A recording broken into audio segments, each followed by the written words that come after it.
Reflexes and thought must be one. This synthesis is the mark of a true super soldier! Boy, Inuyasha knows how to fucking party sometimes, huh? Holy shit. You know, I watched a couple episodes of Inuyasha while I was growing up, and I thought it was a relatively okay show, but I never got too invested in it. It's not worth your time. Yeah, it's very dated, I'll definitely say that, but then I get to Gundam 00, and I listened to... His name's Ian, right? Ian Patrick something? No. What the hell was his name again? Inuyasha's voice actor? Richard Ian Cox. I had one of the names. And then I get to 00, and wow, you wouldn't.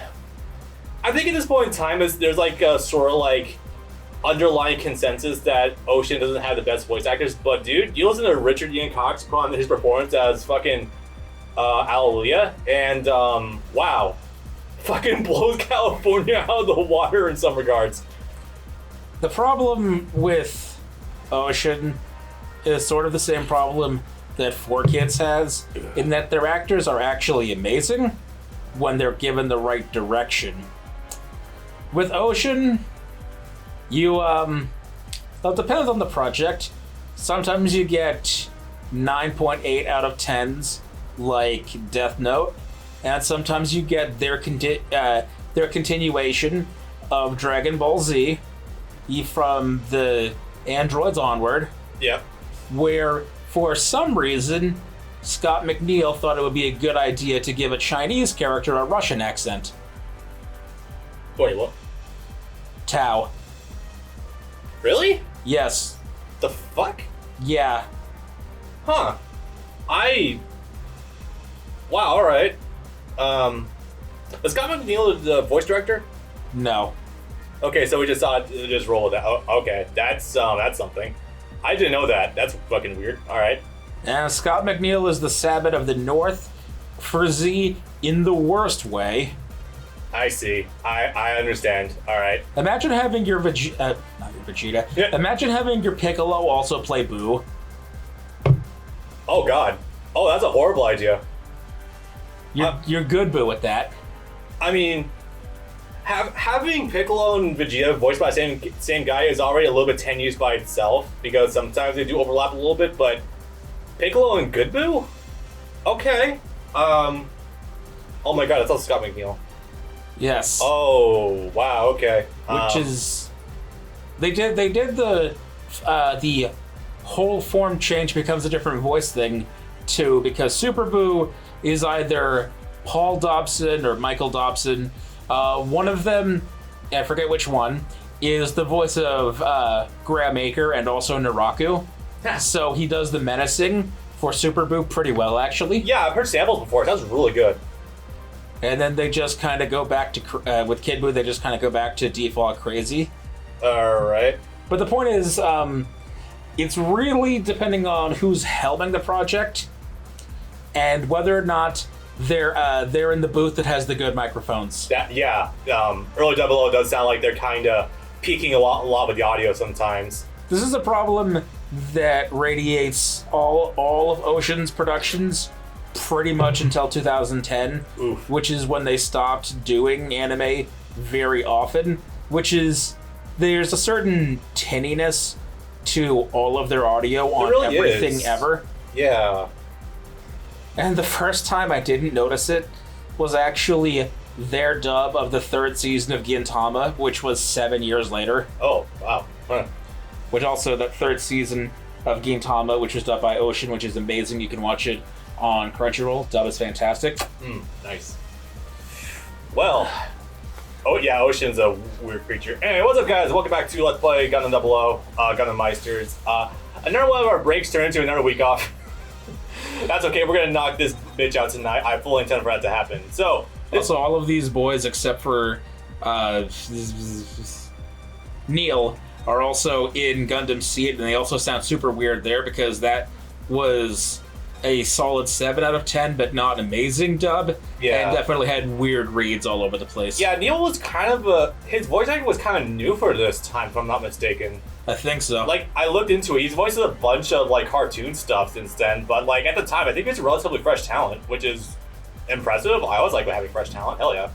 There's a certain tinniness that's just naturally in over to Tieria, to Sam Vincent's voice, who plays Tieria here and played Athrun in Seed, that I think is just in his throat, not produced by the microphone. Also, Sock Ed. Yeah, Double D. He's definitely got that Steve Staley bravado, doesn't he? Yeah. Like a little bit higher pitched nasally, but still does a pretty good like delivery. Yeah, it's kind of weird. Boy, is he nasally. Yeah. I mean, not in a good way, not in a bad way. Yeah. Anyway, so it's the kind that makes him sound smart. In essence, it's always just weird, like just thinking back to just Edda and Eddie roles. I'll never get tired of that. Okay, so today we're focusing on Allelujah and his story. Allelujah, the best boy. My favorite boy, anyway. I think I lean more towards the lock-on boys, but he is certainly he's easily the best developed. Like, besides Setsuna, obviously. Allelujah has the most going on. Absolutely. I'm just gonna let this full cutscene play out a little bit quicker. And here's the thing, that does not hold true for everyone going into the second season. Allelujah has more going on in the second season than he does in the first. He really fucking does. Like, it's unfortunate what happened to the lock-on character where Lau comes in, and Lau's a dickhead, but he does like a funny-ass thing with a new Reborn. Returner. A new Returner, that's what it was. The thing with Lyle, and this is perfectly reasonable, is that it takes Lyle a while to... it takes him some time to actually commit. Yeah. Because there's like almost like 10 episodes where he's still funneling information to Catherine under the table. Yeah. I mean, even he's still kind of doing it, but it's like the worst kept secret on the bridge that he's just straight up a Catherine agent. And even Setsuna already knew that up front. That's why they recruited him. Well, it's one of the reasons. I forgot this game had cutscenes. I know it does. Are you just used to Reborn by now? Oh yeah, that's right. Well, no, actually, it was going on before. That's right. We have a Gundam officially going up on the channel now. Congratulations, boys. We are now officially full-on boomers. It's gonna be amazing. So I intend to educate everyone in the way of mechs. Anyway, but yeah, this game has some moderate production value when it actually tries to. Oh yeah, that reminds me. Progress has been made. Oh yeah, you finally killed off Seed. Original Seed. I am now 9 episodes into Seed Destiny, and prepare your asses. I'm enjoying it. Oh, by the way, you do get the Zeta transformation if you hold down the boost button with Tieria. It's a really nice feature. So, I'm just gonna quickly say for gameplay purposes that yeah, Allelujah is definitely more of a balance between like Setsuna and I guess Lock-On, where he's got a really rapid fire projectile, as you can clearly see. Like, this thing is fucking fast and can shoot apart enemies pretty quickly. His guns are machine guns. Absolutely makes sense. I mean, given he turns into a fire and everything, yeah. So yeah, you can just see, I'm kind of just mowing through everyone just by matching the square button. It's really convenient. Everyone else has either beam rifle or beam cannon. He's the only one that actually has a fast fire weapon. He really is, isn't he? I never thought about that before. And that's completely intentional because again, his is the fastest Gundam. So you need a weapon that can keep up with his speed. Otherwise, you end up with a case of you're flying at the speed of sound. You aim at a target, and oh wait, you fired 6 miles beyond him. Essentially. And you know, it's funny you mentioned that. I never really pieced that together. His whole thing about being speed, I guess, does feed into the whole super soldier aspect about him. I never pieced that together before. He is literally higher spec than the rest of them. And he has a reaction. They do play with the whole reaction speed later. I never really realized that feeds into it. It's that scene you love with Allelujah, where he's basically teleporting while he's shitting on Soma and Sergei. Yep. Where he's fucking with them, and he just teleports from piece of debris to piece of debris. I mean, it's also one of the few dub clips of Double that's actually posted on YouTube as well. Yeah. So, I mean, that's why I go back to it a lot. On top of just being a fun series of events in general. Don't worry, you've already rectified that by injecting Ali Al-Sachez dub clips. If I haven't done it by now, I'm going to go fucking convert the MKV files I have to MP4 so I can fucking share them. Absolutely. I hate that editing software doesn't can produce MKV but can't read MKV. No, I know why. It's because MKVs are like a special kind. I speculate it's because they're a special kind of video container because they have a lot of information under the hood that isn't just straight up like the video file itself. Like but you can fucking make them. Why can't you read them? Decompartmentalize them. I think they require like compression of some kind of like actually getting like just extracting. I don't know the way. I think they're like treated like as almost like DVDs in a sort of way. Oh my god. I know it's really weird. I don't know why they're all just that, but I need to go get some MP4s for 00 anyway. It should be the second one. Also, yeah, as shown before a couple of times, I was about to say Aliyah Sanchez, not quite. All of Allelujah's QTEs are just straight up button prompts, so they're really easy to just get out and go. So he said. Well, this is one Setsuna's, so it follows his pattern as usual. I'm pretty sure the keys and the support attacks are all the same between each of the Meisters, so like Setsuna's will have the same attack paired with Allelujah as it would Tieria and so on. I'm relatively certain that's the case. I imagine they had that much of a budget. I can't imagine they would have gone that crazy for a PS2 game. Yeah, especially a deep PS2 game. Like PS3 is already out at this point. You know what I don't understand is this game came out on the PS2 in 2008 after they already released Dynasty Warriors Gundam 1 and 2 on the PS3. I think that might also be symptomatic of I think it's symptomatic of two things. Yeah. Did Ukes ever make any PS3 games? They might. So far as I know, they stuck in the West for just making WWE 2K games until a little 2 years ago with the huge falling out, considering that WWE was just treating them as the EA of like just wrestling games. This all happened. It was actually fucking hilarious. But no, as far as I know, I don't think they made anything too notable in the realm of anime games past that. I don't think so anyway. Gundam Meisters. Anyway, so what we just went through was actually, I don't remember I don't remember what the hell happened. So there was a whole thing initially with Setsuna down on the surface, exposed to the fact that the AEU had more military might in their tower than, their elevator, than trees would allow. Oh my god. And concurrently with that, Allelujah was also in space thwarting one or two. Was that the terrorist attempts, or is that just the Human Reform League doing some shit? I don't remember exactly what the Human Reform League was up to. The thing that was going on in the space hotel?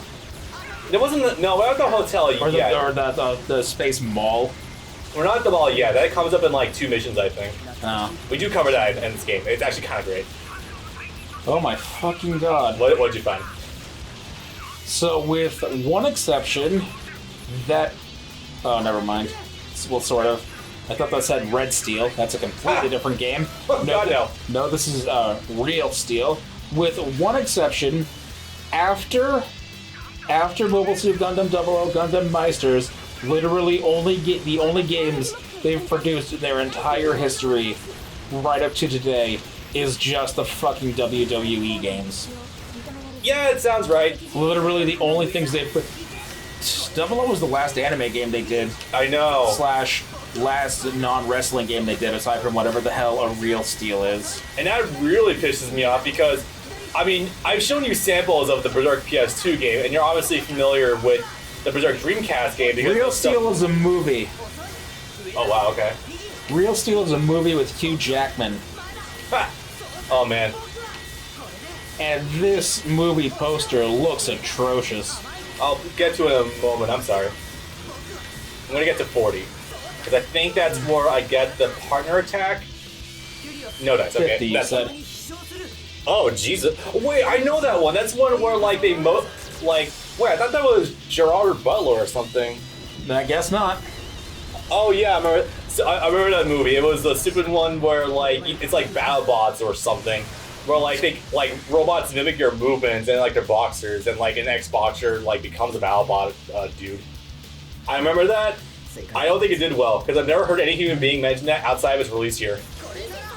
So, you know, 2020, human boxers are replaced by robots. Charlie Kenton, a former boxer, owns Ambush, but loses it in a fight against a bull belonging to promoter and carnival owner Ricky, having bet Ricky the ambush could win. I already know for a fact I was just cashing in on the money that was generated from Transformers 2006. Or was it 07? I think it was 07. 2007. Yeah. That's really... Yeah, you can see my disappointment, because you can see, obviously, there's a huge jump in quality from Berserk Dreamcast to Berserk PS2 to this. Like, I don't think this is as polished as Berserk PS2, but this is still really fucking good. There was a future for these guys. They could have been on par like Tomy. Like, fuck it, I'll go as far as CyberConnect 2 if they were given the time and the money. If they were able to develop a singular anime game for the PS3. Absolutely. Given a budget, these guys could have blown out of the fucking park. Anyway, I want to get to the Setsuna one. But yeah, that's fucking rough. Maybe if they did develop Red Steel or Red Steel 2, then they could have stayed a thing. I heard Red Steel 2 was a good game. What? Red Steel is that, like that Rated M motion game that was released for the Wii, right? I remember that being the case. Let me see. 7, 38, 49, 50. There we go. And cut. This was pretty fun. Red Steel.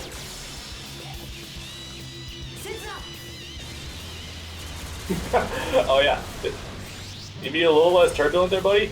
I can't control these winds. Red Steel.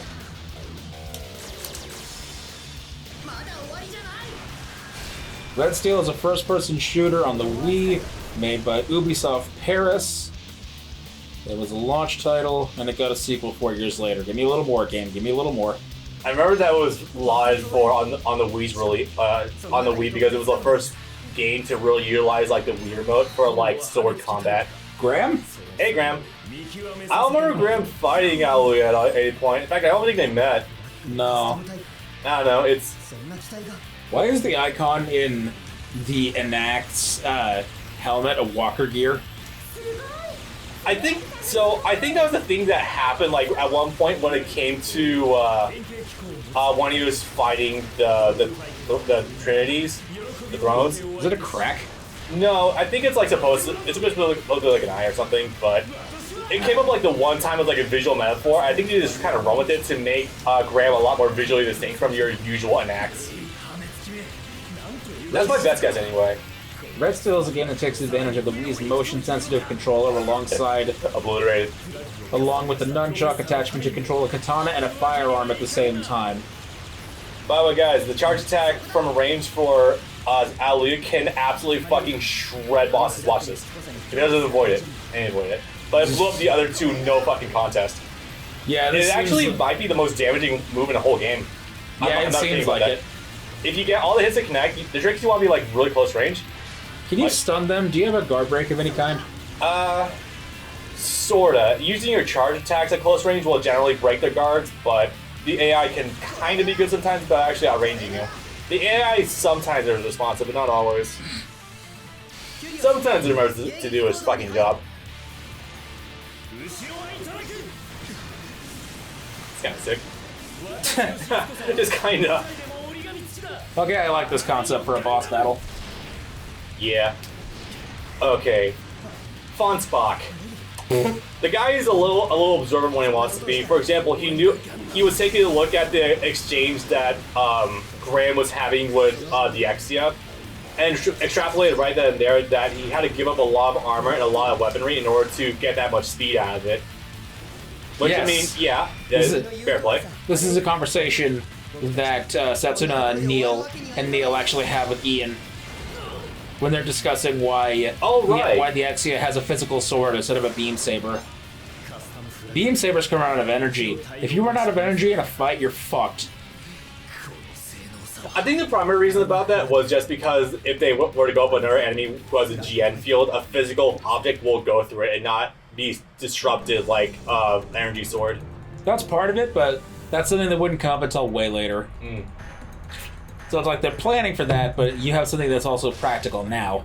True.